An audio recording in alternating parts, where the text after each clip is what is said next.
What's up everyone? Welcome back to the channel। तो finally business studies और economics को recharge करने के बाद अब बारी आ गई है अकाउंट्स को रिचार्ज करने की। और ये एक ऐसा सब्जेक्ट है जिससे मेजॉरिटी कॉमर्स स्टूडेंट्स को थोड़ा सा डर तो लगता है भाई, बट कुछ बच्चे ऐसे भी होते हैं जिनका ये स्ट्रॉन्गेस्ट भी होता है। सब्जेक्ट ये क्या मांगता है? सिर्फ और सिर्फ प्रैक्टिस। तो जितनी ज्यादा प्रैक्टिस करते चले जाओगे उतनी परफेक्शन आती चली जाएगी। तो आइए जल्दी से शुरू करते हैं आज कैश फ्लो स्टेटमेंट के साथ। बहुत अच्छे तरीके से पढ़ना है, बहुत अच्छे तरीके से क्वेश्चंस प्रैक्टिस करने हैं और इसको खत्म कर देना है। चलिए जल्दी से लेट्स बिगिन।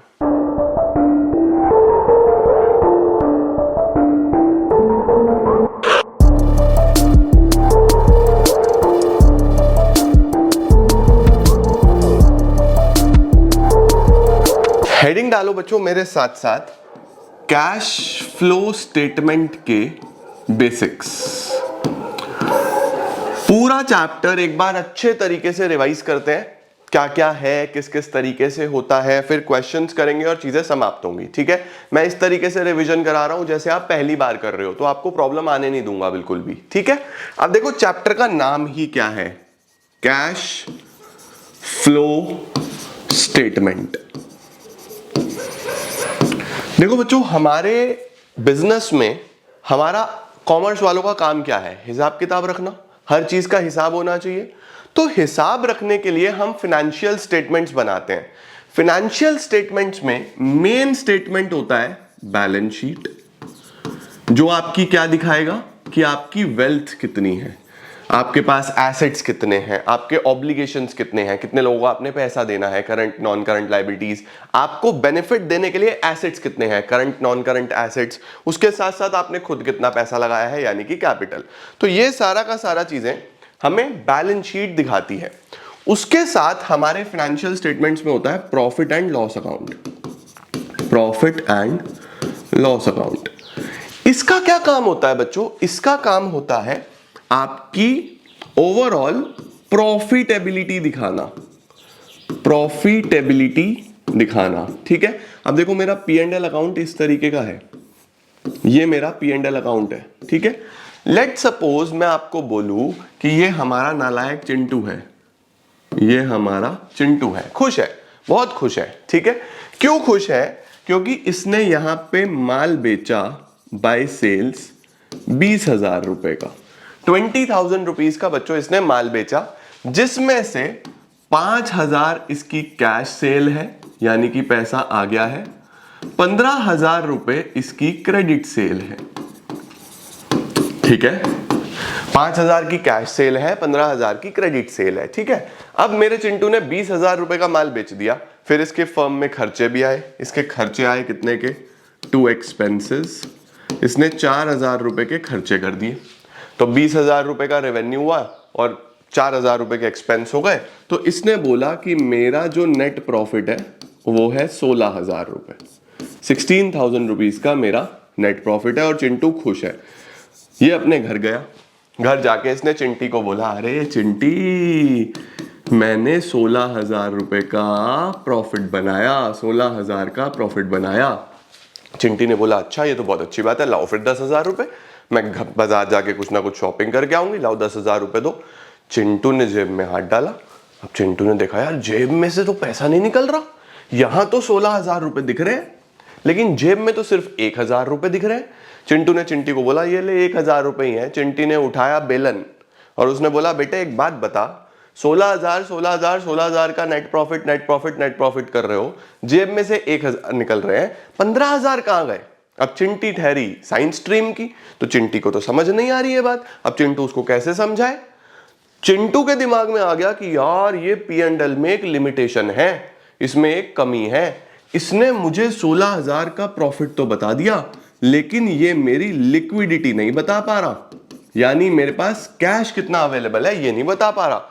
एक्चुअल में 20 में से 15,000 तो भी आए ही नहीं, आए तो 5,000 ही थे क्योंकि वही कैश में बिका था, जिसमें से 4,000 मैंने खर्च भी कर दिए, तो जेब में तो 1,000 ही निकलने थे। लेकिन ये जो पी एंड एल है ये तो ये चीज बता ही नहीं पा रहा। तो इस समस्या के समाधान के लिए, चिंटू की बेलन से पिटाई ना हो, इसके लिए हम आज एक कॉन्सेप्ट सीखने वाले हैं। तुम दुनिया भर के चिंटू को बचा जाओगे बेलन पढ़ने से। क्योंकि अल्टीमेटली तो तुमने ही बनाने हैं ना ये सब अकाउंट्स आगे लोगों के। पता नहीं कितने चिंटूज के, कितने साइंस वाले, ह्यूमैनिटीज वाले, सब लोग हमारे पास आएंगे कि भाई हमारा हिसाब किताब बना दो, हमें बेलन पढ़ने से बचा दो। तो वो कैसे बचेगा? वो बचेगा इस स्टेटमेंट से। ये स्टेटमेंट है जो इस लिमिटेशन को खत्म करता है। ये स्टेटमेंट आपके पास कैश का कितना फ्लो है उसका हिसाब रखता है, समझे? तो कैश फ्लो स्टेटमेंट की जरूरत कब पड़ी? जब हमें यह देखना था कि हमारे पास बिजनेस में लिक्विडिटी कितनी है, पैसा कितना अवेलेबल है। अब बिजनेस में तो बच्चों बहुत बार पैसा आता है, बहुत बार पैसा जाता है ना? बहुत बार पैसा आया, बहुत बार पैसा गया। तो उस सब का हिसाब रखने के लिए जो स्टेटमेंट बना उसका नाम रखा कैश फ्लो स्टेटमेंट, ठीक है?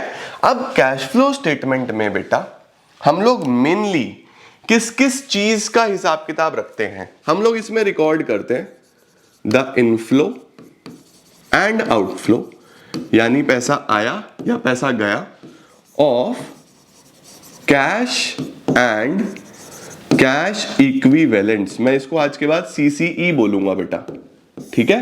कैश एंड कैश इक्विवेलेंट्स को मैं क्या बोलूंगा? सीसीई।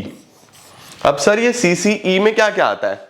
बेटा कैश तो आई गया, कैश तो आई गया, तो एक तो आएगा इसमें कैश, उसके साथ साथ कैश इक्विवेलेंट्स जो कैश के ही जैसे हैं। सर कैश के ही जैसे क्या है? एक होता है बेटा बैंक बैलेंस, बैंक बैलेंस, ध्यान रखना, नॉट ओवरड्राफ्ट।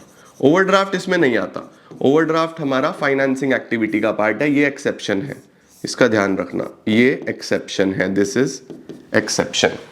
कैश बैंक का पॉजिटिव बैलेंस सिर्फ, ठीक है? तो कैश आएगा, बैंक बैलेंस आएगा, और short term investments, short term investments, short term investments बोल दो, करंट इन्वेस्टमेंट्स बोल दो, या मार्केटेबल सिक्योरिटीज बोल दो।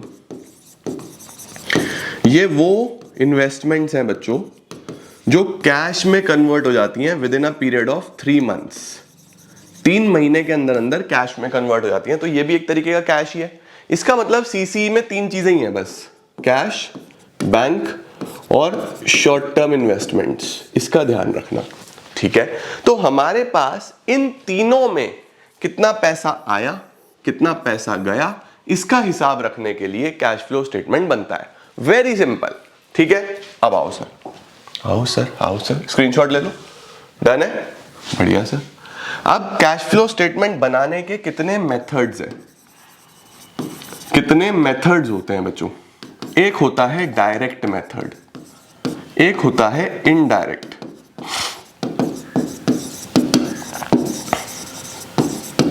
Direct method not in syllabus, ये हमारे सिलेबस में नहीं है। हमें सिर्फ कौन सा मेथड पढ़ना है? Indirect method. इनडायरेक्ट मेथड में हमें कैश फ्लो स्टेटमेंट कहां से बनाना होता है? इनडायरेक्ट मेथड में कैश फ्लो स्टेटमेंट बनाना होता है from balance sheet. Balance sheet को देख के आपको कैश फ्लो स्टेटमेंट बनाना होता है। सर बैलेंस शीट को देख के कैसे कैश फ्लो स्टेटमेंट बनेगा? बैलेंस शीट से थोड़ी ना पता चलेगा बच्चों। बैलेंस शीट आपको 2 साल की दी होगी, बैलेंस शीट आपको 2 साल की दी होगी, ठीक है? सपोज ये करंट ईयर है, ये प्रीवियस ईयर है, ठीक है? अब बैलेंस शीट में क्या क्या आता है? Share capital, non current liabilities, current liabilities, total, non current assets, current assets और टोटल। देखो ये तुम्हारी बैलेंस शीट है, ये तुम्हारी बैलेंस शीट है, ठीक है? ये तुम्हें बैलेंस शीट दी होगी। अब सर शेयर कैपिटल में क्या क्या आता है? शेयर कैपिटल में तो बच्चों इक्विटी शेयर्स भी आते हैं, प्रेफरेंस शेयर्स भी आते हैं, रिजर्व्स एंड सरप्लस भी आता है ना? नॉन करंट लाइबिलिटीज में आपके मेनली क्या क्या आते हैं? लोन्स आते हैं, राइट? इसमें आपके मेनली शेयर्स आते हैं, लोन्स बोल दो, यहाँ पे डिबेंचर्स बोल दो। करंट लाइबिलिटीज में मेनली आपके क्रेडिटर्स आते हैं, आउटस्टैंडिंग एक्सपेंसेस आते हैं, है ना? ऐसे हमने बहुत सारी पूरी बैलेंस शीट आपने कल याद करी होगी। उसके बाद नॉन करंट एसेट्स में बेटा आपके टेंजिबल और इनटेंजिबल एसेट्स आते हैं, टेंजिबल और इनटेंजिबल एसेट्स आते हैं। टेंजिबल में सारे प्लांट मशीनरी, जितनी भी बिल्डिंग, लैंड, जो भी आपने खरीदी है वो सब आएगा। करंट एसेट्स में आपके मेनली डेटर्स आएंगे, ठीक है, कैश आ जाएगा, बैंक बैलेंस आ जाएगा, स्टॉक आ जाएगा, इन्वेंट्री, राइट। तो ये सब आपकी बैलेंस शीट है बच्चों। सर हम इस बैलेंस शीट को देख के कैसे पता लगाएंगे कि पैसा आया या पैसा गया? बच्चों बहुत सिंपल, देखो आप ऊपर से बैलेंस शीट पढ़नी चालू करना, ठीक है। सबसे पहले क्या आएगा? Share capital. शेयर कैपिटल का मतलब आप पैसा कहां से ला रहे हो, आपने कितने शेयर्स इशू करे हुए हैं। सपोज इस साल 20 रुपए के शेयर्स हैं और पिछले साल 10 रुपए के शेयर्स थे, तो दोनों को कंपेयर करके आपको पता चल रहा है कि 10 से 20 हो गए यार, इसका मतलब 10 रुपए तो आ गए होंगे। आ गए होंगे या नहीं आ गए होंगे? हमें 2 साल का डेटा दिया होगा, वी विल ओनली कंपेयर, बस, और कुछ नहीं करना बच्चों। 10 से 20 हो गए, पैसा आ गया होगा, राइट। अब देखो ये क्या है? लोन। सर या तो लोन लिया होगा या लोन चुकाया होगा। पता कैसे चलेगा? फिर से इसको देख के कि पिछले साल 8 रुपए का लोन था, इस बार 3 रुपए का रह गया, 8 से 3 हो गया, इसका मतलब मेरे पास से मैंने 5 रुपए का चुका दिया। वेरी सिंपल, समझ आ रहा है ना? बहुत बेस्ट वे में कैश फ्लो समझा दूंगा तुम्हें, और मुझे कमेंट्स में जरूर बताना मजा आया या नहीं आया, ठीक है। देखो 8 से 3, 5 रुपए सर मेरे पास से मैंने पेमेंट कर दिया होगा। अब करंट लायबिलिटीज है। करंट लायबिलिटीज कैसी हैं? जैसे क्रेडिटर है, सपोज मेरा क्रेडिटर 4 का था, अभी 3 का हो गया, इसका मतलब 1 रुपए का पेमेंट मैंने इसको भी कर दिया होगा, राइट। सर अब एसेट्स में देखते हैं। फॉर एग्जाम्पल मेरे पास 15 रुपए का एसेट था। कितने का एसेट था? 15 रुपए का। अभी वो एसेट 20 रुपए का हो गया। कितने का हो गया? 20 रुपए का हो गया। इसका मतलब मैंने 5 रुपए का एसेट खरीद लिया होगा, तभी तो 15 से 20 हो गया। खरीदा तो पैसा गया, खरीदा तो पैसा गया, ध्यान रखना, खरीदा तो पैसा गया, बेचता तो पैसा आता मेरे पास। उसके बाद बच्चों करंट एसेट्स है हमारे पास। करंट एसेट्स में आप ये मान लो कि हमारे पास कोई इन्वेस्टमेंट्स है, लेट सपोज इन्वेंट्री मान लो। इन्वेस्टमेंट तो चलो short term investments, cash and cash equivalent का पार्ट है। इन्वेंट्री मान लो कि आपके पास जो पहले इन्वेंट्री था 10 और 8 18 और 4 22, यहाँ पे 22 करना है ना टोटल हमको, तो हम 7 का मान लेते हैं, और यहाँ पे हमें करना पड़ेगा 6, क्योंकि ये 26 है तो ये भी 26 करेंगे। 7 से 6 हो गया बेटा, 7 से 6 हो गया। इसका मतलब क्या है कि हमने जो इन्वेंट्री है वो कुछ ना कुछ 1 रुपए का बेचा होगा, तभी तो 7 से 6 हुआ, तो पैसा आ गया होगा, पैसा आ गया होगा हमारे पास, राइट। तो देखो बैलेंस शीट देख के इन दोनों को कंपेयर करके, पहला कंपेयर करो, दूसरा कंपेयर करो, तीसरा कंपेयर करो, चौथा कंपेयर करो, पांचवा कंपेयर करो। इनको कंपेयर करके आपको पता चल जाएगा पैसा आ रहा है या पैसा जा रहा है, राइट। अब देखो ये बना लिया। अब देखो ये जो कैश फ्लो स्टेटमेंट है, इसका फॉर्मेट क्या है? इसका फॉर्मेट क्या है सर? इसका फॉर्मेट बहुत सिंपल सा है बच्चों, वेरी सिंपल। सबसे पहला cash flow from operating activities, cash flow from operating activities. दूसरा cash flow from investing activities.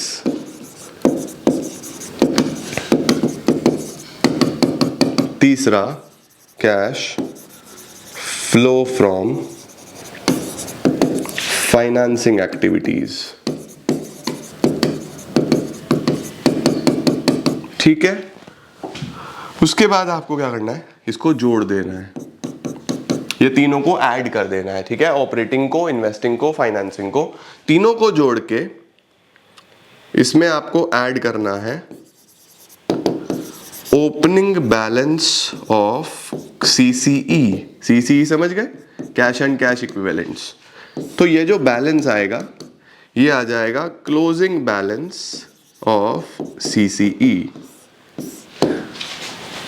Closing balance of CCE. अब सर ये है क्या, ये क्या होते हैं, एक बार जल्दी से बता दो। देखो बच्चों एक बात समझो, ऑपरेटिंग का मतलब होता है कि एक बिजनेस की main revenue generating activities, revenue generating activities, या ये बोल दो कि उनकी टोटल कमाई, वो मेन पैसा कहां से कमाते हैं वो सब ऑपरेटिंग एक्टिविटीज में आता है। सर ऑपरेटिंग एक्टिविटीज में क्या क्या आना चाहिए, जैसे जितनी सेल्स करी, डेटर से कितना पैसा आया, क्रेडिटर को कितना पैसा दिया, बिजनेस के नॉर्मल कितने एक्सपेंसेस हैं, हमने इनकम टैक्स कितना पे किया। तो बच्चों ये तो नॉर्मल बिजनेस ऑपरेशंस है ना, नॉर्मल बिजनेस ऑपरेशंस है या नहीं है भाई। अगर धंधा चलाना है तो धंधा चलाने के लिए माल बेचना पड़ेगा, उधार भी देना पड़ेगा तो डेटर से भी पैसा आएगा, उधार खरीदोगे भी तो क्रेडिटर को भी पैसा दोगे, बिजनेस चलाने के लिए खर्चे भी करोगे, इसके अलावा जब सब कमाओगे तो टैक्स भी मांगेगी सरकार। तो ये सारी हमारी मेन कमाई वाली चीजें ऑपरेटिंग एक्टिविटी में आती है। ठीक है, एक तो तुमने पैसा यहां से कमाया, दूसरा बिजनेस चलाने के लिए पैसा अरेंज भी तो करते हो, बिजनेस कमाने के लिए पैसा लेके भी तो आते हो। सर कहां से पैसा लेके आते हैं भाई, या तो अपना पैसा लगाते हो ओनर्स फंड्स या बोरो करते हो बोरोड फंड्स, लोन वोन लेते हो। तो पैसे का जुगाड़ कहां से होगा, ये फाइनेंसिंग एक्टिविटी में आएगा। पैसे का अरेंजमेंट कहां से होगा भाई, अपना पैसा लगाओगे यानी कि शेयर से पैसा लाओगे या फिर लोन से पैसा उठाओगे। पैसे का जुगाड़ कहां से हो रहा है, अरेंजमेंट कहां से हो रहा है, ये फाइनेंसिंग एक्टिविटी में जाता है बच्चों। अब देखो बिजनेस ने थोड़ा सा पैसा कमाया बिजनेस करके, थोड़ा सा पैसा बाहर से अरेंज करा, ठीक है। अब इस पैसे को क्या करते हो, बिजनेस क्या करता है, इस पैसे को इन्वेस्ट करेगा भाई, इन्वेस्टमेंट करेगा।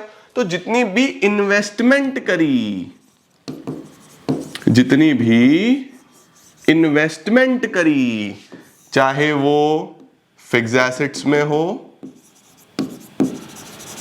चाहे वो नॉन करंट इन्वेस्टमेंट में हो, वो सब यहां आएगा बच्चों, वो सब यहां आ जाएगा इन्वेस्टिंग एक्टिविटी में।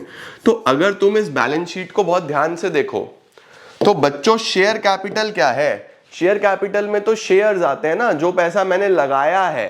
तो जो शेयर्स हैं वो तो इससे रिलेटेड है, ये देखो, तो फाइनेंसिंग एक्टिविटी में गया। ठीक है, दूसरा अगर मैंने कोई डिबेंचर या लोन इस तरीके की लाइबिलिटीज ली, वो भी इसी से रिलेटेड है, वो भी यहां गया। क्रेडिटर, आउटस्टैंडिंग एक्सपेंसेस, ये तो बिजनेस चलाने के लिए करना पड़ेगा, तो ये हमारे पास सीधा जाएगा ऑपरेटिंग एक्टिविटीज में। भाई क्रेडिटर वगैरह तो बिजनेस ऑपरेशंस का पार्ट है ना, नॉर्मल है ना। उसके बाद देखो ये एसेट्स बनाए तुमने, tangible asset, intangible assets, assets बनाए तो इसमें जाएगा। उसके बाद ये डेटर, इन्वेंट्री, ये तो धंधे का पार्ट है, बिजनेस का पार्ट है, तो यहां जाएगा। देखो हो गया काम खत्म। बैलेंस शीट में यही तो होता है, बस इनके अंदर छोटे छोटे पार्ट्स होते हैं, उससे बच्चा पता नहीं क्यों कंफ्यूज हो जाता है, सर ये भी हो गया, बहुत मुश्किल है कैश फ्लो। अरे नहीं मेरी जान, देखना तेरे सामने है, ये बैलेंस शीट खोल दी पूरी की पूरी, 3 पार्ट्स में बांट दिया सबका सब कुछ, और पूरा का पूरा कैश फ्लो स्टेटमेंट तैयार है। सबसे आसान चैप्टर है, बस समझना है। एक बच्चा समझने वाला और एक अच्छा टीचर समझाने वाला, ये कॉम्बिनेशन बन गया ना, तो तुम कैश फ्लो भाई तुम सबसे आसान, सबसे पहले करोगे तुम इस चैप्टर को। ठीक है, परफेक्ट है क्या, इतनी चीजें परफेक्ट है। अब एक एक करके थोड़ा सा और इसको ओपन अप कर ले, आओ स्क्रीनशॉट लेके चलो, इतना इतना डन। अब देखो आ जा मेरी जान, सबसे पहले ऑपरेटिंग एक्टिविटीज की बात करते हैं। अब ऑपरेटिंग एक्टिविटी में तुम्हें समझ आ गया कि बैलेंस शीट से मेनली कौन कौन सी चीजें आ रही है, तुमने देख लिया ना, है ना। अब देख ऑपरेटिंग एक्टिविटी कैसे बनेगी, समझ के चलियो। सबसे पहले शुरुआत होगी नेट प्रॉफिट बिफोर टैक्स के साथ। ठीक है, सबसे पहले तुमको नेट प्रॉफिट बिफोर टैक्स चाहिए और कुछ एक्स्ट्राऑर्डिनरी आइटम्स भी। एक्स्ट्राऑर्डिनरी आइटम्स का मतलब होता है जो आपको नॉर्मली देखने को नहीं मिलती, जैसे आग वाग लग गई, इंश्योरेंस क्लेम मिल गया, एक्स्ट्राऑर्डिनरी आइटम्स चाहिए। ठीक है, तो सबसे पहले तुमको नेट प्रॉफिट चाहिए। अब ये एनपीबीटी निकलता कैसे है, ये एनपीबीटी निकलता कैसे है, देखो तुमको बैलेंस शीट में पी एंड एल का बैलेंस दिया हुआ होगा, क्योंकि भाई बैलेंस शीट में तो 2 साल का डेटा है ना, करंट ईयर प्रीवियस ईयर। तो तुमको क्या करना है, तुमको सबसे पहले करना है करंट ईयर का प्रॉफिट, उसमें से माइनस कर देना प्रीवियस ईयर का प्रॉफिट, करंट ईयर का प्रॉफिट जो दिखा उसमें से प्रीवियस ईयर का प्रॉफिट माइनस करा, तो ये तुमने इस साल कमाया, ये तुमने मेन इस साल कमाया, ठीक है। लेकिन इस प्रॉफिट में से कुछ चीजें ऑलरेडी निकल गई होंगी, कुछ चीजें हमने P&L में ना ऑलरेडी निकाल ली होंगी, तो सही कितना कैश आ रहा है मेरे पास उस पे जाने के लिए वो सब इसमें वापस जोड़ना पड़ता है। सर क्या क्या जोड़ना पड़ता है? जैसे कुछ पैसा तुमने रिजर्व में डाला होगा तो ट्रांसफर टू रिजर्व, जितना भी पैसा रिजर्व में डाला है जोड़ो। कुछ इंटरिम डिविडेंड साल के बीच में दिया होगा है तो वो भी प्रॉफिट का ही पार्ट ना, जोड़ो। कुछ अगले साल के लिए तुमने निकाल दिया होगा प्रपोज डिविडेंड, जोड़ो। कुछ टैक्स के लिए बेटा तुमने पैसा निकाला होगा, प्रोविजन फॉर टैक्स, वो भी जोड़ दो, ठीक है। तो तुम्हारे पास ये वैल्यू आ जाएगी। इसमें से माइनस कर देना रिफंड ऑफ टैक्स, अगर कोई रिफंड ऑफ टैक्स आए तो वो एडजस्ट हो जाता है। तो ये जो वैल्यू आएगी, this is your NPBT, this is your NPBT. पहली चीज तो बच्चों यही पकड़ के चलो कि एनपीबीटी कैसे निकलेगा, current year minus previous year plus tip minus refund. Sir ये टिप क्या है? चार चीजें, रिजर्व में जितना पैसा डाला ट्रांसफर टू रिजर्व, आई से इंटरिम डिविडेंड, पी से प्रपोज डिविडेंड, पी से प्रोविजन फॉर टैक्स। ये सब अभी क्वेश्चन में भी तुम्हें मैं रिवाइज करा दूंगा, ठीक है। बस ध्यान रखते चलना, ट्रांसफर टू रिजर्व जो रिजर्व में ट्रांसफर करा, इंटरिम डिविडेंड जो दिया, प्रपोज डिविडेंड जो तुम प्रपोज कर रहे हो, प्रोविजन फॉर टैक्स, ये जो प्रोविजन फॉर टैक्स होता है ये करंट ईयर वाला होता है, ध्यान रखना, करंट ईयर वाला जो आपने इस साल प्रोविजन बनाया है अगले साल के लिए, ठीक हो गया। अब देखो, अब हम क्या करते हैं बच्चों, अब हम नेट प्रॉफिट से आगे एडजस्टमेंट करते हैं। यहां पे adjustment for non cash and non operating items. कुछ ऐसी एडजस्टमेंट्स होती हैं जो या तो नॉन कैश है, यानी आपने बिजनेस में खर्चे में लिखी है लेकिन पैसा नहीं गया, नॉन कैश आइटम है, या फिर वो नॉन ऑपरेटिंग है। नॉन ऑपरेटिंग का मतलब वो कभी कभी होने वाली है, रोज नहीं होती, कभी कभी होती है। तो ऐसी आइटम्स को जब आप एडजस्ट कर देते हो तो आप ऑपरेटिंग प्रॉफिट पे पहुंच जाते हो। किस पे पहुंच जाते हो? ऑपरेटिंग प्रॉफिट पे। तो हमें मेन नेट प्रॉफिट से कौन से प्रॉफिट पे पहुंचना है? ऑपरेटिंग प्रॉफिट पे पहुंचना है। ऑपरेटिंग प्रॉफिट पे पहुंचने के लिए यहां बीच में कुछ एडजस्टमेंट्स होंगी। वो कौन कौन सी एडजस्टमेंट्स हैं? गिनती की 4-5 एडजस्टमेंट्स हैं बच्चों, ठीक है। क्या क्या ऐड करेंगे, क्या क्या लेस करेंगे। देखो, सबसे पहले तो डेप्रीसिएशन ऐड करोगे। डेप्रीसिएशन एक नॉन कैश आइटम है, इसमें पैसा नहीं जाता लेकिन P&L के डेबिट में दिखा होता है, तो इसने प्रॉफिट को कम किया होता है, जबकि तुम्हारी जेब से पैसा नहीं गया, तो जोड़ दो इसको वापस से। ऐसे ही इंटरेस्ट ऑन लोन, जो आपने इंटरेस्ट ऑन लोन पे करा, आपने कोई भी इंटरेस्ट ऑन लोन पे करा, वो अल्टीमेटली एक नॉन ऑपरेटिंग आइटम है बच्चों, उसको वापस से ऐड करो। तो डिबेंचर हो गया, इंटरेस्ट ऑन लोन हो गया, गुडविल रिटर्न ऑफ, अगर गुडविल राइट ऑफ हुआ है तो वो भी ऐड कर दो, गुडविल रिटर्न ऑफ भी ऐड होगा। उसके साथ साथ loss on sale of asset. बच्चों एसेट हम रोज रोज नहीं बेचते, कभी कभार बहुत कम चांसेस होते हैं एसेट को बेचने के। जब एसेट बेचूंगा तो उस पर अगर लॉस हो रहा है तो वो भी एक नॉन ऑपरेटिंग आइटम है, उसको भी वापस से ऐड कर दो। तो ध्यान रखना, डेप्रीसिएशन ऐड करना है, इंटरेस्ट ऑन लोन ऐड करना है जो आपने पे करा, ठीक है, जो आपने पे करा, गुडविल रिटर्न ऑफ ऐड करना है, loss on sale of asset add करना है, और लेस क्या करना है? Gain on sale of asset. Gain on sale of asset आपको लेस करना है। तो 1 2 3 4 चीजें ऐड और एक चीज मेनली लेस, ठीक है। कुछ छोटी छोटी और आती है लेकिन मेनली यही है, मेनली यही है, याद रखना। डेप्रीसिएशन, इंटरेस्ट ऑन लोन क्योंकि रोज रोज नहीं देना होता, गुडविल रिटर्न ऑफ रोज रोज नहीं होती, gain on sale of asset रोज रोज नहीं होता, loss on sale of asset रोज रोज नहीं होता। इस चीज का ध्यान रखना। ये एडजस्ट करके तुम लोग ऑपरेटिंग प्रॉफिट पे पहुंच जाओगे, ऑपरेटिंग प्रॉफिट पे आ जाओगे, ठीक है, परफेक्ट। अब तुम यहां से जाओगे कैश जनरेटेड पे, cash generated from operations. Sir ये कैश जनरेटेड फ्रॉम ऑपरेशंस पे कैसे जाएंगे? बच्चों देखो, मैंने तुम्हें बैलेंस शीट में दिखाया था ना, मैंने तुम्हें बैलेंस शीट में दिखाया था कि तुम्हारी करंट लायबिलिटीज और करंट एसेट्स ये दोनों ऑपरेटिंग एक्टिविटीज में एडजस्ट होंगे। देखो, डेटर, क्रेडिटर यहां लिखे थे ना सारे, तो करंट लायबिलिटी और करंट एसेट अपने दिमाग में रखना, हमेशा ऑपरेटिंग एक्टिविटीज में एडजस्ट होंगे। तो ऑपरेटिंग एक्टिविटीज में कैसे होंगे?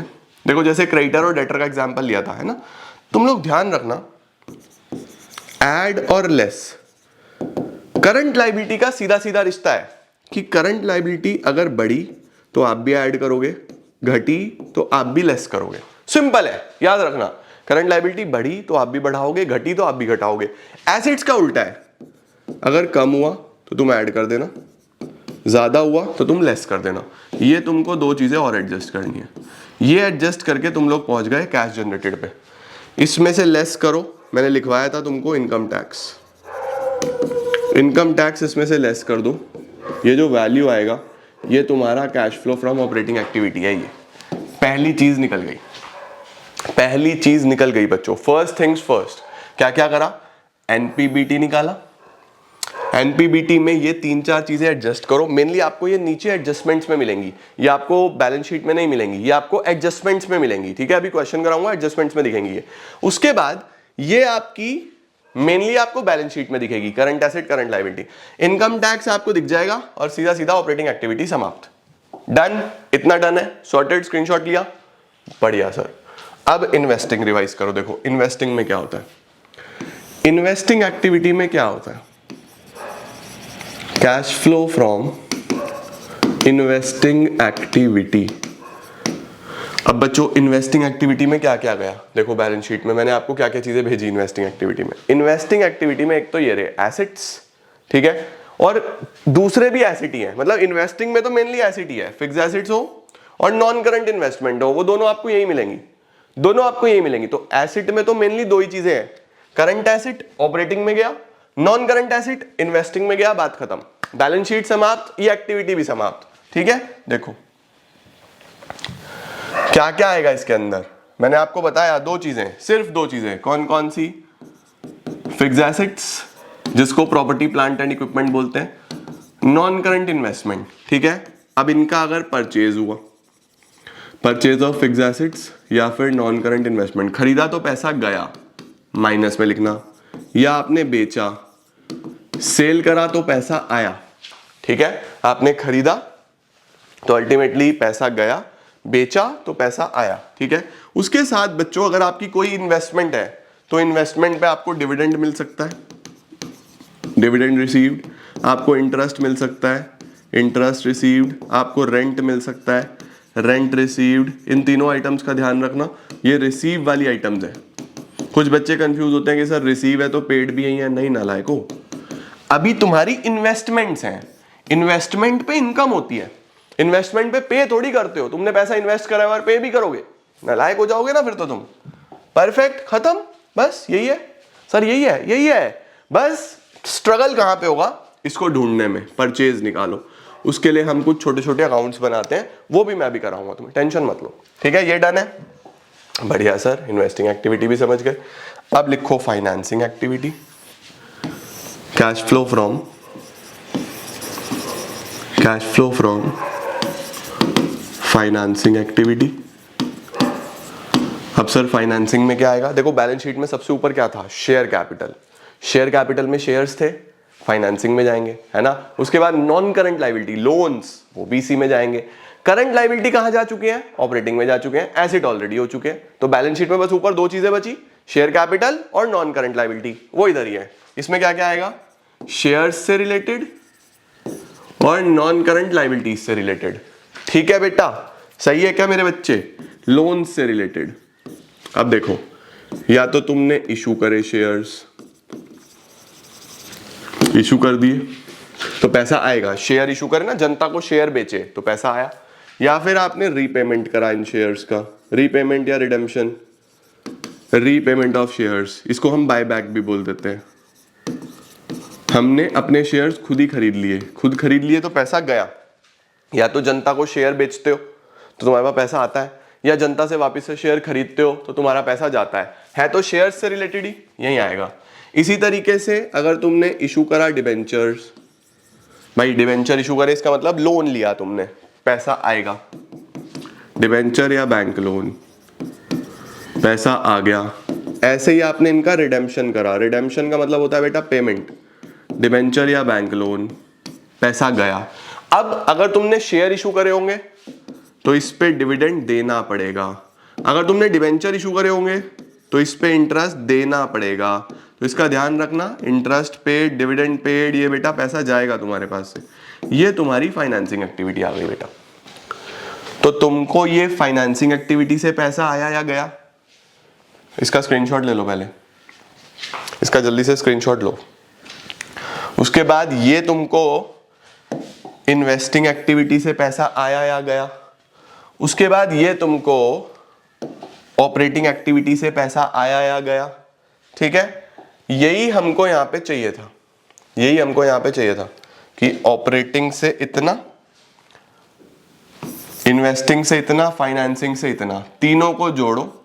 इसमें opening balance of CCE, CCE पता है ना, कैश आएगा, बैंक आएगा, करंट इन्वेस्टमेंट्स आएगी, बैलेंस शीट में दिया होगा। ओपनिंग बैलेंस जोड़ो, क्लोजिंग के बराबर, पूरा कैश फ्लो खत्म, पूरा कैश फ्लो खत्म बच्चों। ये basic format of cash flow है जो मैंने तुम्हें पूरा समझाया है।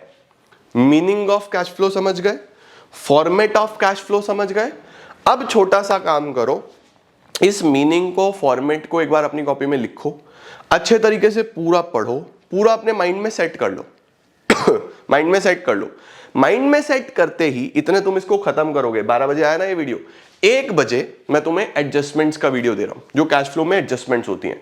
लगभग 40 से 45 मिनट, 1 से 2 बजे तक तुम एडजस्टमेंट्स का वीडियो देखना अच्छे तरीके से।